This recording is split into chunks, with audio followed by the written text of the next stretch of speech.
আগে এই আপুটার কথাটা শুনেন। আমি তাকে যতটা সুন্দর করে দেখবো সে আমার কাছে ততটাই বেশি সুন্দর। কালো ডাজন্ট ম্যাটার, অবভিয়াসলি তার মনটা অনেক বেশি ভালো দেখেই তো আমি তাকে বিয়ে করছি। কালো মানেই ভালো, অনেক সুন্দর হইলে অনেক ফর্সা হইলে যে সে ভালো হবে তার তো কোনো মানে হয় না, তাই না? ভবিষ্যতে কি পরিকল্পনা রয়েছে দুজনে মিলে? ঘোরাফেরা, গুড হাউস ওয়াইফ হওয়া। মা এবং শাশুড়ি, এই দুইজনের মধ্যে কোন মানুষটার ভালোবাসা আপনার কাছে মনে হয়েছে 100% নিখাপ? দুইজনেরই ভালো। বিয়ের আগে অবভিয়াসলি আমার মার, বিয়ের পরে এখন আমার মা তো আর আমার কাছে থাকে না, যেহেতু আমার শাশুড়ি থাকে অবশ্যই তাকে আমার মায়ের মতোই দেখতে হবে, আর সে অবশ্যই আমাকে মেয়ের মতোই জানে। মা শাশুড়ির ভালোবাসার পার্থক্য কি?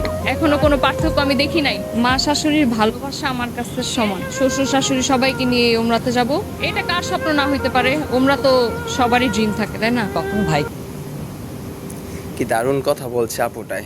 যদি সবাই এরকম দেশে ভাবতো তাহলে বউ শাশুড়ি আর ঝামেলা হতো না।